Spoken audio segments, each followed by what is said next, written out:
Everyone, আসসালামু আলাইকুম। আশা করি সকলে অনেক ভালো আছেন। তো আজকের এই ভিডিওটা বেসিক্যালি আমার যে খামারছে যে গরুদেরকে আজকে গোসল করাবো। যে প্রচন্ড রোদ, তাদেরকে 2 বার করে গোসল না করালেই নয়। বিকজ অফ যে প্রচন্ড রোদ, এই রোদের কারণে, গরমের কারণে এই গরুদের যদি গোসল যদি আমরা না করাই তাহলে তাদের হিট স্ট্রোক করতে হতে পারে। এবং তাদের যদি গোসল করা, তাদের স্কিন কোয়ালিটি অনেক ভালো থাকবে, তারা মোটামুটি সুস্থ থাকবে। গোসল করালে তাদের স্কিন কোয়ালিটি ভালো থাকে, তাদের শরীর হাইড্রেটেড থাকে এবং মোটামুটি স্বাস্থ্য টাস্থ্য একটু বৃদ্ধি পায়। সেহেতু আমার সাজেশন থাকবে, যাদের বাসায় গরু ছাগল রয়েছে তারা অবশ্যই দিনে যাতে 2 বার করে গোসল করায়। এই গোসল করানো পশুদের জন্য যে কতটা উপকারী বলে বোঝানো মানে যাবেই না। তো চলুন আপনাদের দেখাই আমি আমার গরুদের কিভাবে গোসল করাই।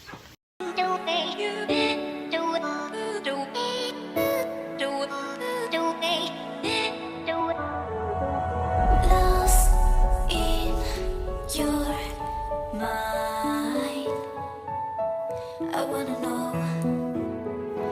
am I losing my mind?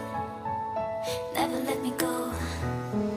If this night is not forever, at least we are together. I know I'm not alone, I know I'm not alone. Anywhere, whenever, our purpose still together. I know I'm not alone, I know I'm not alone. I know I'm not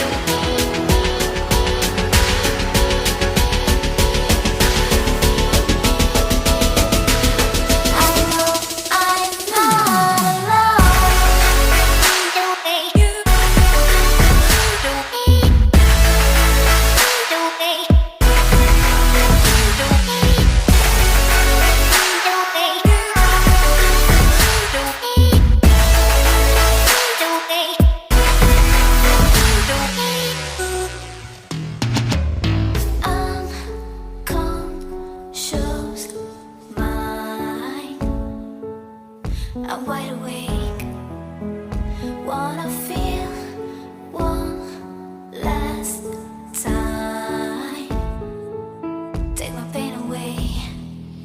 If this night is not forever, at least we are together.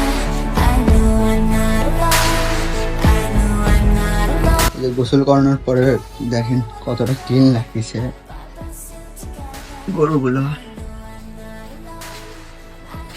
এই জন্য গরুগুলোকে সুস্থ রাখার জন্য পরিমিত খাবারের পাশাপাশি নিয়মিত 2-3 বার করে গোসল করে দেওয়া অতি উত্তম।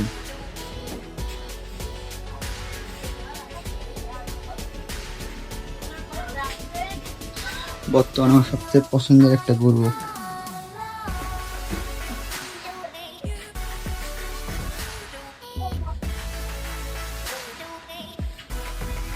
তো মোটামুটি গরুদের গোসল করানো শেষ।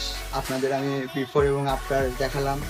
প্রথমে কি অবস্থা ছিল নোংরা, এবং পরবর্তীতে গোসল করানোর পর তাদের স্কিন কোয়ালিটি দেখেন চকচক করতেছিল। এবং আমি বারবার বলতেছি, যাদের বাসায় গরু আছে তারা অবশ্যই গরুদেরকে নিয়মিত 2 বার করে গোসল করবেন। বিকজ অফ গোসল করলে মানে তার উপকারিতা বলে শেষ নেই। ইনশাল্লাহ আপনারা তাদেরকে গোসল করাবেন।